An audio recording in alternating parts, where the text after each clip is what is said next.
कृष्णाय वयं नमः। प्रसंग चल रहा है भगवान कृष्ण उनके द्वारपाल सखा वन में एक बार बहुत दूर निकल गए। वापिस आई पर सबको बहुत दुख लगाई थी। श्री कृष्ण ने द्वारपाल सखाओं से कहा कि तुम कुछ दूरी पर ब्राह्मण यज्ञ कर रहे हैं, उनसे मेरा नाम लेकर कुछ खाद्यान्न मांग लाओ।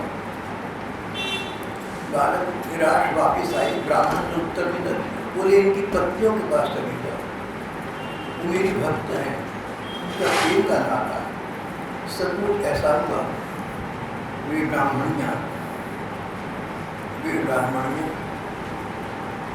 न केवल खाद्यान्न देना तो एक बात रही, स्वयं सारी पकवान लेकर श्री भगवान के पास पहुंचे। भगवान की चर्चा उन्होंने बहुत पहले से सुन रखी थी, उनके दर्शन चाहती थी। सोचा आज भगवान अंतर्यामी है, हमारी मन की बात जान गए। जानबूझकर उन्होंने ऐसे बानक बना दिए कि हम समय पर हम उनके पास समय पर उपस्थित हो सके।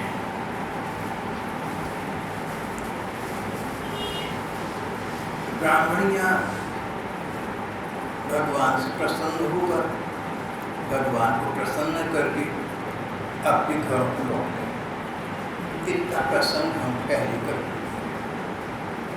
इधर जब उन ब्राह्मणों को पता लगा हम बहुत गलत कर गए, श्री कृष्ण साक्षात भगवान, हमने तो एक साधारण बालक की समझ लिया, हम बहुत भूल कर गए। जब ब्राह्मणियाँ घरों में वापिस आई तो उनको श्री कृष्ण का तो ब्रह्म संस्पर्श प्राप्त हो चुका था। उनके चेहरे बदले हुए थे, उनकी निगाह बदली हुई थी। ऐसा लगता था कि ये कोई दिव्य लोक से होकर वापस आ रही है। ब्राह्मणियाँ साधारण मानवी लग रही थी। भगवान का स्पर्श प्राप्त हुआ, भगवान के चरण माथा टिकाया, भगवान का चरण स्पर्श प्राप्त हुआ था, भगवान का दर्शन प्राप्त हुआ था।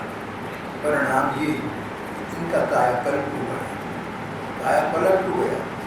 तन मन सभी तो बदल गए। मन बदल गया तो मन का अनुगामी शरीर भी वैसी भाषा बोलने लगा।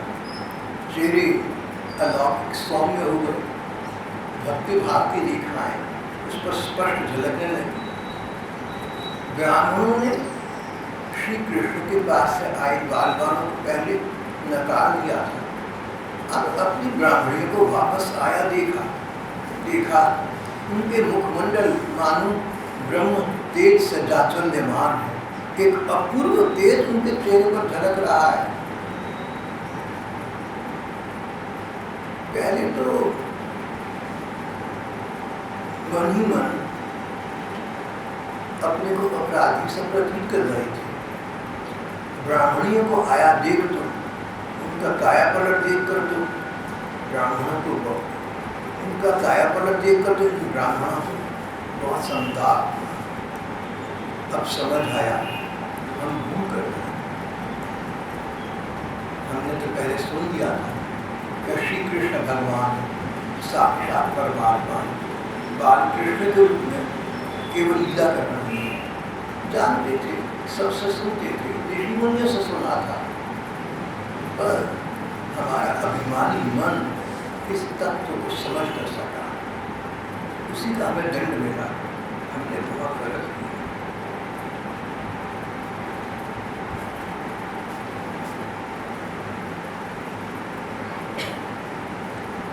अब इन ब्राह्मणों ने भगवान के प्रति अपराध बुद्धि जाग गई। हमने भगवान का अपराध किया। यहाँ एक बात है कि अपराध बुद्धि जागी, प्रीति बुद्धि नहीं जागी। ब्राह्मणियों के मन में भाव ये था कि श्री कृष्ण हमारे प्रियतम हैं, हम उनकी सेवा करें, हम उनका संग सुख प्राप्त करें, हम सदा सदा उनकी सेवा में रहें। जिससे प्यार होता है उसकी सेवा करके आनंद मिलता है। ब्राह्मणियों को ये आनंद चाहिए था। ब्राह्मणों के साथ अभी भी ऐसा नहीं हो रहा है। उन्हें अपराध बोध हुआ, उन्हें गिल्टी कॉन्शियंस हुआ, अरे श्री कृष्ण तो परमात्मा है, उन्होंने भोजन मंगवाया था, हमने ध्यान रख दिया, हमसे बड़ी भूल हो गई।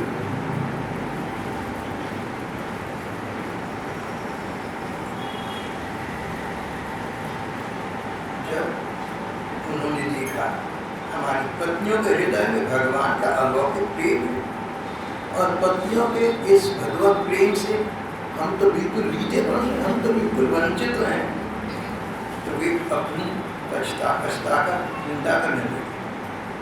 ब्राह्मणों ने कहा, हम लोगों को धिक्कार है, बड़े कुल में हमारा जन्म हुआ, जनेऊ हमने धारण किया, वेदों का अध्ययन किया, बड़े बड़े यज्ञ किए, और ये सब किस काम का? हमने अपनी आयु व्यर्थ गंवा दी। जिन भगवान की प्राप्ति के लिए यज्ञ हैं, जिन भगवान की प्राप्ति के लिए वेद और ज्ञान है, उन भगवान ने हमें बुलाया और हम उनके बुलावे को समझ न सके। हमारी इस बहुज्ञता को धिक्कार, बहुज्ञता बहुत ज्ञान होगा, हमें वेदों का ज्ञान है, क्या काम आया? वेदों का ज्ञान करके प्राप्त करके हम अहंकार बढ़ गया कि हम ज्ञानी हैं। वेदों का अध्ययन करना हमारे लिए वरदान न हुआ, हमारे लिए अभिशाप बन गया। हमारी इस बहुज्ञता को धिक्कार है। ऊंचे वंश में जन्म लेना, इससे हमें क्या लाभ हुआ? कर्म कांड में निपुण होना किसी काम न आया। हम कहलाते हैं मनुष्य की गुरु, पर सच्चे स्वार्थ और बर्बाद के विषय में बिल्कुल भूले हुए। हम कहलाते हैं मनुष्यों के गुरु। हमारे धर्म ग्रंथ कहते हैं कि ब्राह्मण श्रेष्ठ जातियों का गुरु है। हम सारे जगत के जातियों के सवर्णों के गुरु कहलाते हैं, पर हमें गुरु होने का अधिकार कहाँ है? न तो हमें अपने स्वार्थ का पता है, न हमें अपने परमार्थ का पता है।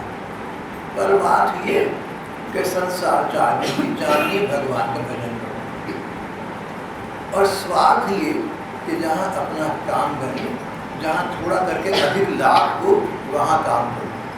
अब थोड़ा करके अधिक लाभ होना कहाँ होता है? भगवान के प्रेम मार्ग में होता है। थोड़ी सी साधना करो, सिद्धि बहुत अधिक मिल जाती है। मनुष्य वास्तविक स्वार्थ उसका परमार्थ पथ है। परमार्थ ही स्वार्थ है हमारा, जिसको हम स्वार्थ समझते हैं संसार में, खुदगर्जी, वो हमारी गरज नहीं है। गरज तो यही कि भगवान का प्रेम प्राप्त हो। कितने सौदे करे, कितने प्रकार के ठेके लिए, प्रकार के व्यापार किए, फिर कहीं जाकर रुपये पैसे का, 4 पैसे का कुछ लाभ हुआ। और भगवान की प्रेम साधना करो तो भगवान का अमूल्य प्रेम प्राप्त हो जाता है। हम ब्राह्मण ने न अपने परमार्थ को समझा, न हमने अपने स्वार्थ को समझा। सच्चे स्वार्थ भी हम अनभिज्ञ रहे, और हम अपने आप को 3 गुणों को गुरु मानते हैं। गुरु कैसे हो गया? हम तो शिष्य बनने योग्य नहीं निकले। किसी को हम क्या मार्ग दिखाएंगे? हमें तो अपने को मार्ग का पता न। दूसरी ओर हमारी पत्नियां, ये ब्राह्मणियां, जगत गुरु भगवान कृष्ण में इनका कितना अगाध प्रेम है। अहो पश्यत नारी नाम कृष्ण जगत गुरु। जगत गुरु सच्चे अर्थ में श्री कृष्ण। इन ब्राह्मणियों का श्री कृष्ण में कितना अगाध प्रेम है, अखंड अनुराग है। इसीलिए इन्होंने गृहस्थी की बहुत बड़ी फांसी काट डाली। मृत्यु के साथ जो घर गृहस्थी के झमेले नहीं छूटते, इन्होंने जीते जी श्री कृष्ण के लिए उनको त्याग दिया। हमारे यज्ञोपवीत हुए, जनेऊ धारण किया, इनके पास कोई यज्ञोपवीत नहीं, कोई जनेऊ धारण करने की प्रक्रिया में इनका इस प्रकार का कोई संस्कार नहीं हुआ, गायत्री मंत्र जप करने का इन्हें अधिकार प्राप्त नहीं हुआ। हमें प्राप्त है, इन्हें नहीं प्राप्त, और ये हमसे अच्छी नहीं।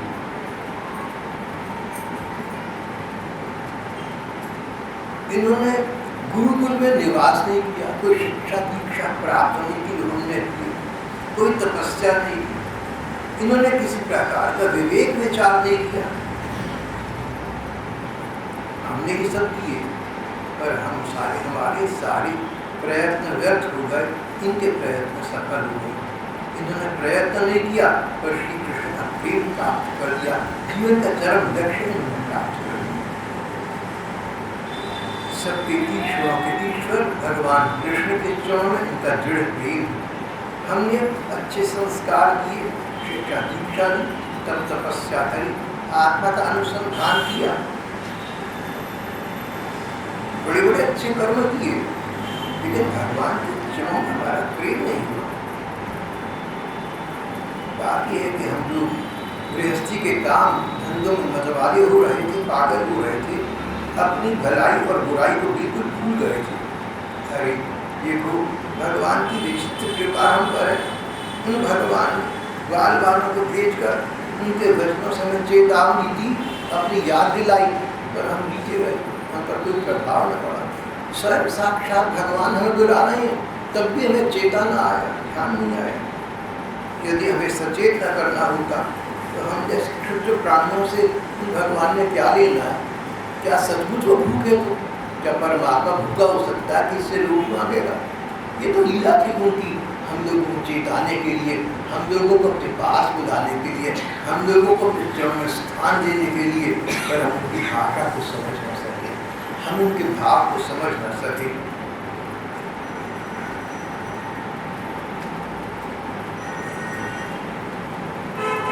लक्ष्मी जी सब देवताओं को छोड़कर अपनी चंचलता, गर्व आदि दोषों पर त्याग करके एक बार इन भगवान के चरणों का स्पर्श पाने के लिए सेवा किया करती हैं। वे भगवान की प्रार्थना करें, ये हम लोगों की मोहित करने वाली बुद्धि नहीं तो और क्या है।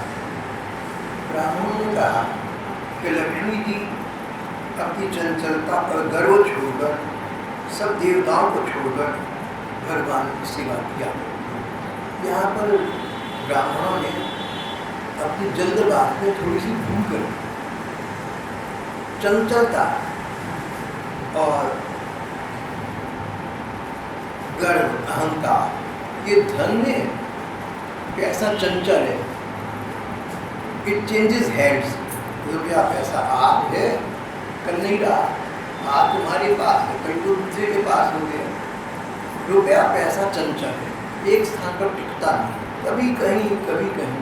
और जो हमारे देश दुनिया के करेंसी नोट से इनके भाग्य में तो रोज हाथ बदलता, जो नोट आज मेरे हाथ में, कल को दुकानदार के हाथ में होगा, परसों किसी और को सब देखिए। ये चंचलता, एक स्थान पर न टिकना, एक व्यक्ति के पास स्थिर न रहना, ये रुपये पैसे का दोष है। उसकी स्वामी लक्ष्मी जी नहीं, लक्ष्मी चंचल बिल्कुल नहीं। ब्राह्मण कहते लक्ष्मी जी अपनी चंचलता छोड़कर और अपना अभिमान छोड़कर, लक्ष्मी अभिमान रुपये पैसे में जिसकी वो दी हुई, इसका मतलब ये नहीं कि लक्ष्मी जी में चंचलता और अभिमान आ गया। सच बात ये है कि लक्ष्मी जी में चंचलता और अभिमान का 1%, एक कणांश भी नहीं।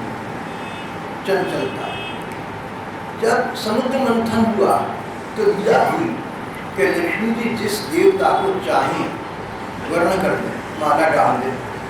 उन्होंने भगवान विष्णु को वर्ण, पहले भी भगवान की थी, वैकुंठ धाम में लक्ष्मी भगवान विष्णु की सेवा किया, यहाँ भी भगवान का वर्ण। आज भी भगवान के चंचल कैसा हो सकती है, वो तो स्थिर है। आपने ग्रंथ पढ़े हैं, चित्र देखे हैं, लक्ष्मी नारायण सदा साफ दिखाई जाती। जहाँ नारायण जी महाप्रलय में शेष शैया पर विश्राम कर रहे हैं, लक्ष्मी जी वहाँ उनके पाँव दबा रही हैं, उनके चरण पर उठ रही हैं। ये दृश्य तो, ये चित्र तो सभी ने देखा है ना। उन लक्ष्मी जी को चंचल कहना, यहाँ ब्राह्मण की जल्दबाजी, घबराई हुए ब्राह्मण कुछ भी कह रहे हैं। देखो तुम ना कोई भूल कर दो तो घबराना है, भूल का सुधार तो करना, पर घबराना नहीं। घबराओगे तो उस घबराहट में बहुत बड़ी भूल हो जाए। ये हम लोगों का मनुष्य का स्वभाव। अगर हमसे कोई भूल हो जाए, कोई अपराध बन जाए तो उसका बोध होने पर हम घबरा जाएं तो हमारा मन मस्तिष्क स्थिर न रहेगा, संतुलित न रहेगा, हम ठीक निर्णय ले न पाएंगे, मामला और बिगड़ जाएगा। अपराध हो गया तो उसका सुधारिए कि दोबारा ना करो, भगवान का नाम। घबराहट से किसी समस्या का समाधान नहीं। ये ब्राह्मण घबराए हुए, उनमें अपराध बोध है, इसलिए कुछ भी कह रहे हैं। जो लक्ष्मी जी महाप्रलय के समय भी शेष अविनाशी भगवान नारायण के चरणों को पवित्र करके सेवा किया करते हैं। कहते लक्ष्मी चंचल है, उस चंचलता को छोड़ दिया उन्होंने। लक्ष्मी जी चंचल है, लक्ष्मी जी धन रुपये पैसे की देवी मानी है, वो चंचल है। लक्ष्मी जी स्वयं चंचल है। अभिमान भी लक्ष्मी जी में नहीं। ब्रह्मवैवर्त पुराण में एक लीला आती है जिसमें एक बार लक्ष्मी जी, सरस्वती और एक तीसरी कोई देवी का कुछ बात पर मतभेद हो गया, कुछ टकराव हो गया। तो किसी देवी ने लक्ष्मी जी का कोई अपराध कर दिया। लक्ष्मी जी उसके पास गई, बोली कोई बात नहीं, तो बहनी अपराध किस बात का है, हम लोगों में अपराध नहीं होता, हमारे में क्षमा नहीं होती, चल गए ना। हमें तीनों देवियाँ मिलकर भगवान विष्णु के पास चले। लक्ष्मी जी की क्षमा का एक उदाहरण हमारे ब्रह्मवैवर्त पुराण में आता है। उन लक्ष्मी जी के विषय में ब्राह्मण कहें कि तो चंचल होती हैं, ये तो गर्वीली होती हैं, तो देखो भाई हम इस बात को बचा नहीं पाएंगे, कम से कम मैं तो स्पष्ट बात है, हम तो लक्ष्मी भगवान विष्णु के हैं, हम तो उनके दल के हैं। हमें तो लगता है कि हमारा विचार निष्पक्ष, जिसको न लगे उनसे हम कहना चाहते हैं ठीक है फिर उनके दल के, हम लक्ष्मी की बुराई नहीं सुनेंगे, मैं तो नहीं सुनूंगा। देखो स्पष्ट बात, देखो हमारी लक्ष्मी जी हमारी राधा जी है, हमारी लक्ष्मी जी सीधा नहीं है, हम उनकी बुराई कैसे सुन सकते हैं, हमें दिखती।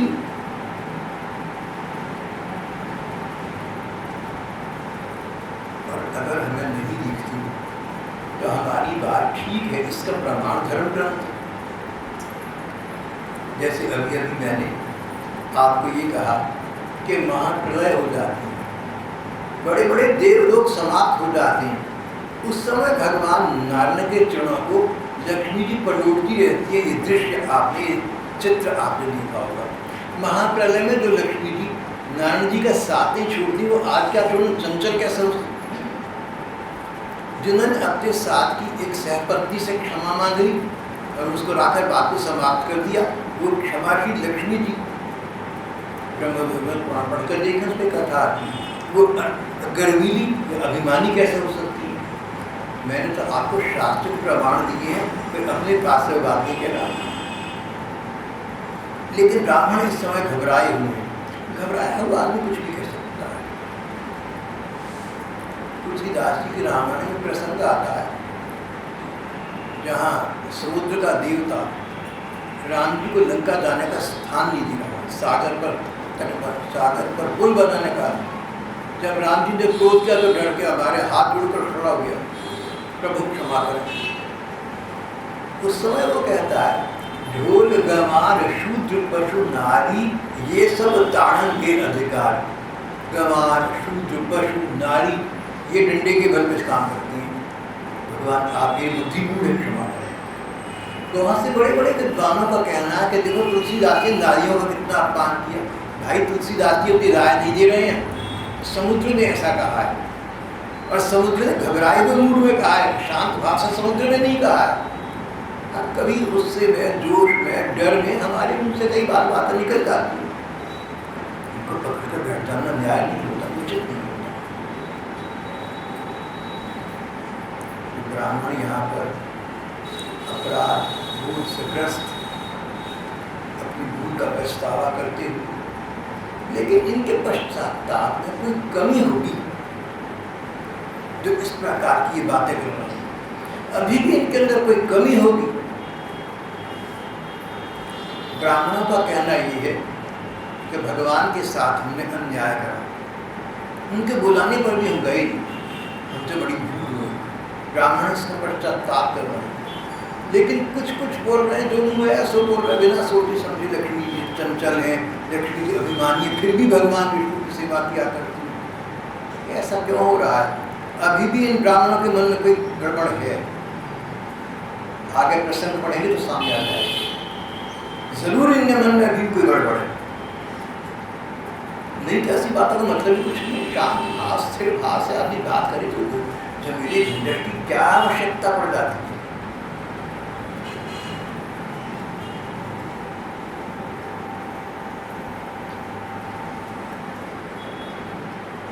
भगवान स्वयं श्री कृष्ण के रूप में अवतार लेकर प्रकट हुए।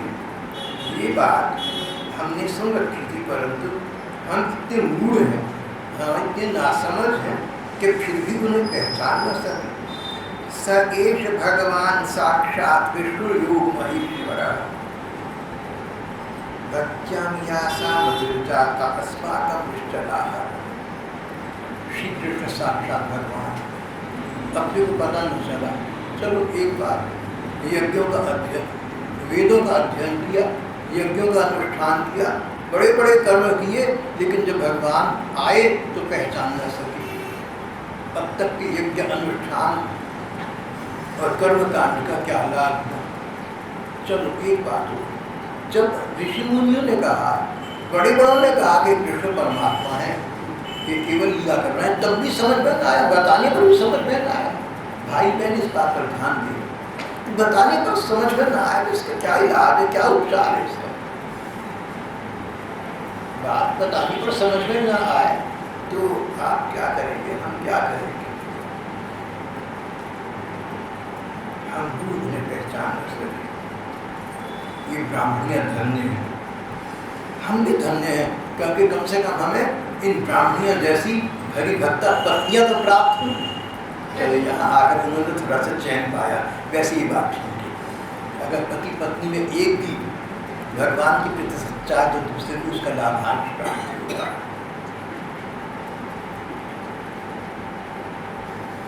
इतने दोष होने पर भी हम ब्राह्मण धन्य, धन्य के धन्य है, हमारे प्रभु भाग्य हैं, तभी तो हमें वैसी पत्नियां प्राप्त हुई। इनकी बुद्धि से हमारी बुद्धि शुद्ध हो गई, इनकी भक्ति से हम श्री कृष्ण के प्रति इस प्रकार आकृष्ट हो गए। ब्राह्मणों ने जिन पत्नियों को जाने से रोका था, अब उन्हीं पत्नियों की भरसक सराहना। रोका सो तो अच्छा काम नहीं किया, स्वयं नहीं गए अच्छा काम नहीं किया, पत्नियों को रोका अच्छा काम नहीं किया।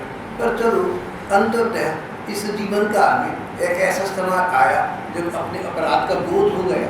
अब अपराध बोध हुआ तो उसके शमन का, उसको निर्मूल करने का प्रयत्न नहीं कर सकता है। ब्राह्मणों को इतना तो हो गया कि हमारी पत्नियां धन्य हैं जिन्होंने भगवान के प्रति प्रेम प्राप्त कर लिया। पत्नियों का भगवान के प्रति प्रेम का ध्यान आया तो ब्राह्मण ध्यानस्थ हो गए, उनकी आंखें मिच गई, उनको ऐसा लगा कि श्री कृष्ण सामने खड़े हैं। हमारे ध्यान का दीदार है, भगवान के ध्यान के रूप का हम कपोल कल्पित ध्यान भी करें तो ये भगवान अपने किसी अंश से हमारी भाव नयनों के सामने प्रकट हो सकते हैं। ब्राह्मण को लगा कि श्री कृष्ण हमारे सामने आकर खड़े हुए। उन्होंने कहा, नमस्तुभ्यं भगवती कृष्णाया कुंठमेधसी। श्री कृष्ण, आपका ध्यान अभाव है भगवान, हमारी बुद्धि बहुत हो रही है, हम कर्मों के पजड़े को भटक रहे हैं, हम तो आपको बस नमस्कार करें। बहुत झंझट, बहुत झंझट में, गृहस्थी के काम काज में हम बहुत फंसे रहे, हमने आपके प्रति प्रेम की साधना कभी न की। पर जो भी हो, एक काम जो हम आपके प्रति कर सकते हैं, आपके चरण माथा टिकाना है भगवान, हम आपको बारंबार नमस्कार करते हैं। ब्राह्मण को पश्चाताप का उसका लाभ हुआ, उनका भगवान के रूप में कुछ देवी ध्यान रखा। ध्यान का लाभ मानो भगवान सामने है। अगर भगवान सामने कल्पित थे, कल्पना में थे, भगवान कल्पना में सत्य हो गए। उन भगवान को भावनाओं के सामने विलोक कर ब्राह्मण ने भगवान को नमस्कार किया, उनको प्रणाम किया, उनसे क्षमा मांगी।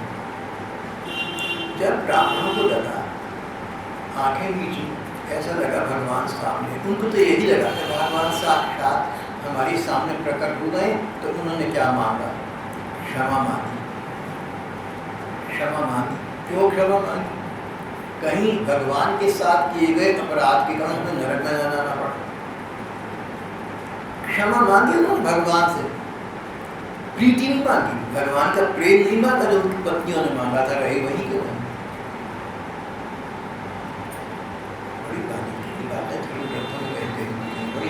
धर्म के मर्म का विवेचन किया गया है।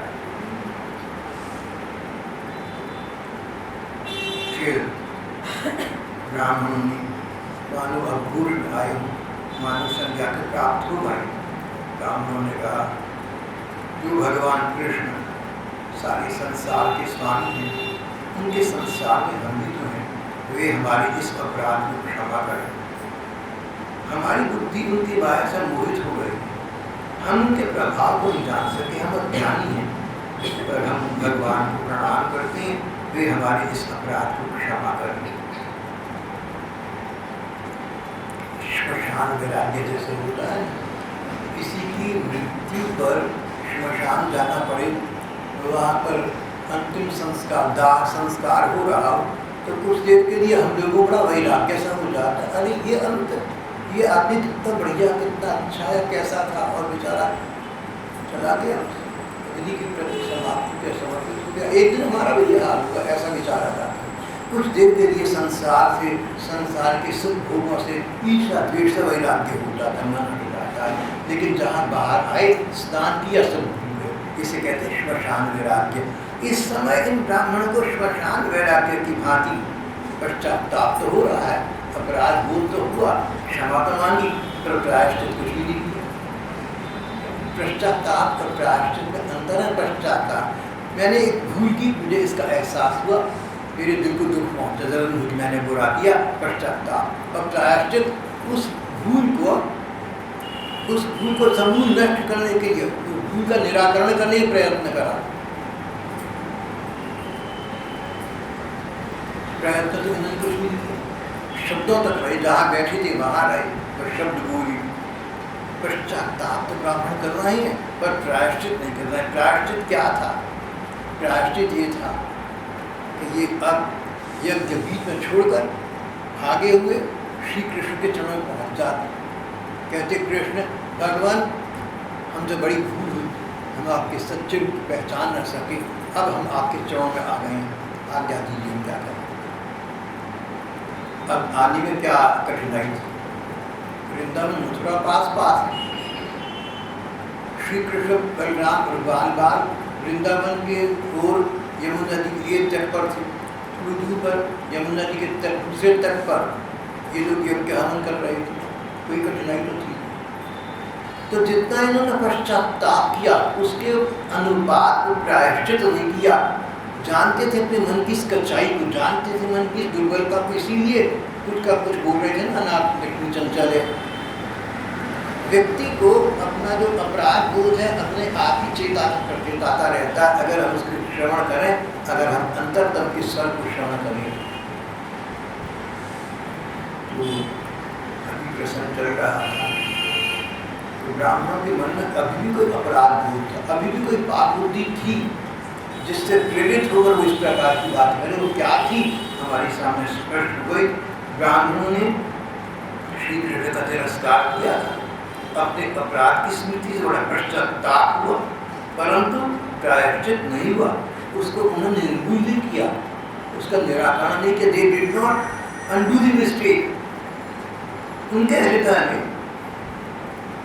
श्री कृष्ण बलराम के दर्शन की इच्छा भी हुई, परंतु कंस के डर के मारे वे उनका दर्शन करने न जा सके। जब ब्राह्मणों को पता लग गया, ब्राह्मण स्वयं कह कर चुके हैं कि श्री कृष्ण परमात्मा है, सर्वसमर्थ हैं, हमने पहले भी सुना था, समझा नहीं, ना समझी थी हमारी। चलो अब पता लग गया, अब पता लग गया तो दौड़े चले जाओगे, चलो सुनी ना। तो जो बात कही थी कृष्ण परमात्मा है इत्यादि व्यर्थ हो गई। अगर कृष्ण परमात्मा है, मन ऐसा जानता, तो कंस का किस बात का भय? मथुरा में राजा कंस परमात्मा का क्या विरोध है?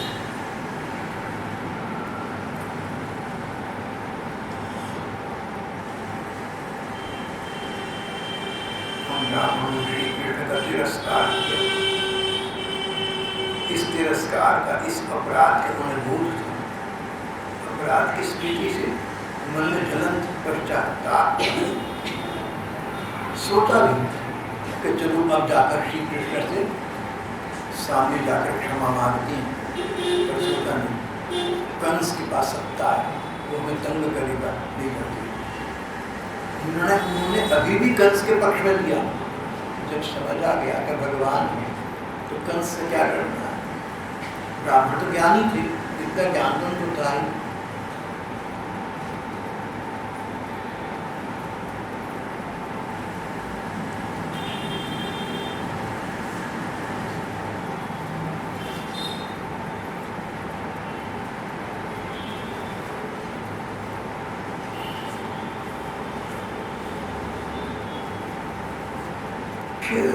इन्हीं दिनों एक अन्य घटना घट गई।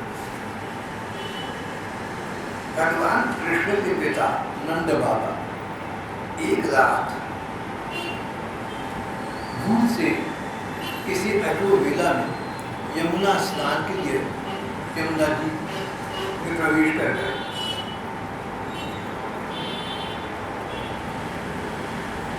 जल के देवता भगवान वरुण है, वरुण देवता जल के देवता, जहाँ जल है उसके देवता वरुण भगवान। जैसे लक्ष्मी जी दुबई पैसे की देवी। अब नियम है कि अगर नियम के प्रतिकूल कोई जल में प्रवेश करता है तो जल देवता वरुण जी के अनुचर, उनके सेवक उसे पकड़ कर ले जाते हैं, वरुण जी के दरबार में उसे उपस्थित करते हैं। अनुचरों ने नंद बाबा को पकड़ लिया, वरुण देवता के पास ले गए। वरुण देवता ने जब नंद बाबा को अपने पास रख लिया, नंद बाबा जल से बाहर देर तक न निकले, तब तो सारी में शोर मच गया कि नंद बाबा यमुना स्नान करने गए थे, यमुना से बाहर न निकले, क्या हो गया? यमुना पीटना मच गया।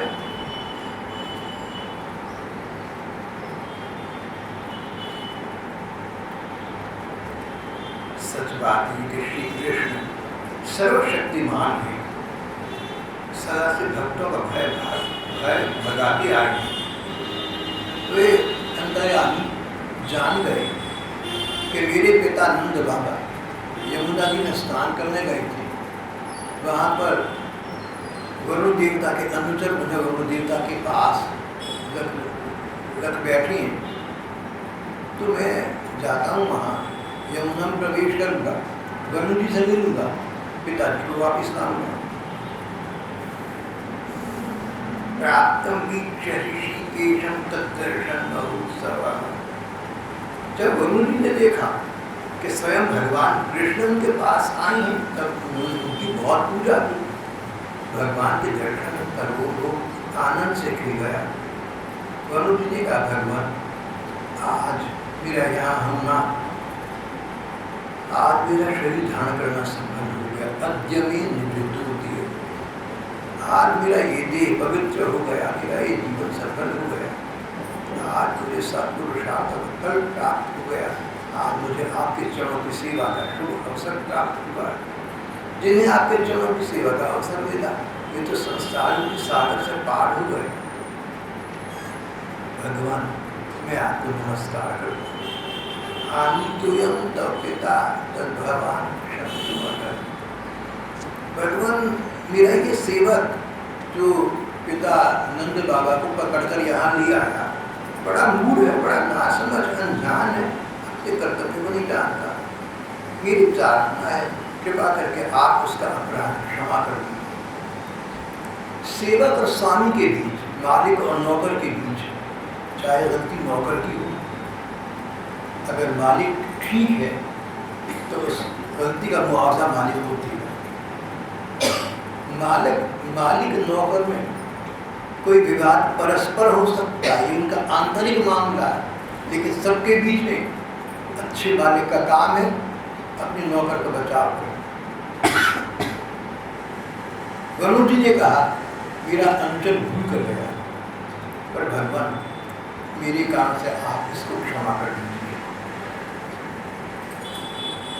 आपके पिताजी यहाँ पर हैं, आप प्रसन्नता पूर्वक इनको अपने साथ ही रखें। भगवान अपने पिता नंद जी को लेकर रन चले आए।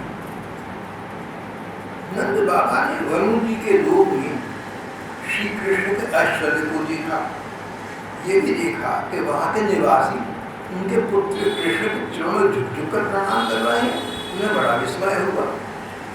उन्होंने व्रज में आकर अपनी जाति भाई को सारी बात बताई। भगवान के प्रेमी गोप ये सुनकर ऐसा समझने लगे कि ये स्वयं भगवान है। अब समझ में आया कि ये भगवान, ये हमारा मित्र, हमारा सखा कृष्ण, अच्छा ये परमात्मा। बोले अच्छा कृष्ण पता लगा कि तू परमात्मा है, तो परमात्मा का तो अपना धाम होगा जहाँ से तू यहाँ आया हमें वो दिखा। भगवान ने कहा अच्छा मैं तुम अपना धाम दिखाता हूँ। भगवान ने उन ब्रजवासियों को अपना परम धाम दिखाया। सत्यम ज्ञानम अनंतम नित्यम अनाकाशम परमाकाशम, इस प्रकार से परमात्मा की स्तुति की गई है। सत्यम ज्ञानम अनंतम नित्य, वही परमात्मा का धाम अब इन ब्रजवासियों के सामने था।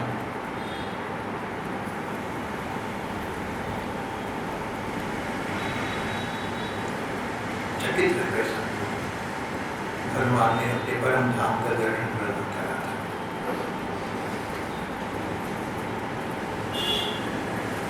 ब्रजवासियों ने देखा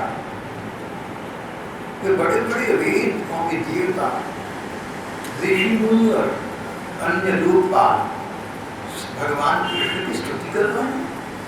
ये देखकर वे सब के सब परम विस्मित हुए। अच्छा हमारा सखा ये कृष्ण, ये 11 वर्ष का लड़का, इस समय तो उनकी आयु 9 वर्ष की नहीं है, हमारा 9 वर्ष का ही बच्चा ही परमात्मा है। सारे देवता ऋषि मुनि इसको हाथ जोड़े खड़े हैं, हम तो इसको अपना सखा, अपना मित्र, अपना पुत्र समझ रहे, बड़े विस्मित हुए। लेकिन ब्रजवासियों की एक अद्भुत विलक्षणता ये, इतना देखकर भी उन्होंने ये नहीं कहा कि कृष्ण जो तुम्हारा परम धाम है तो हमें तुम उसका स्थान देना, बोले चलो वृंदावन वापस, वृंदावन वापस आ गए।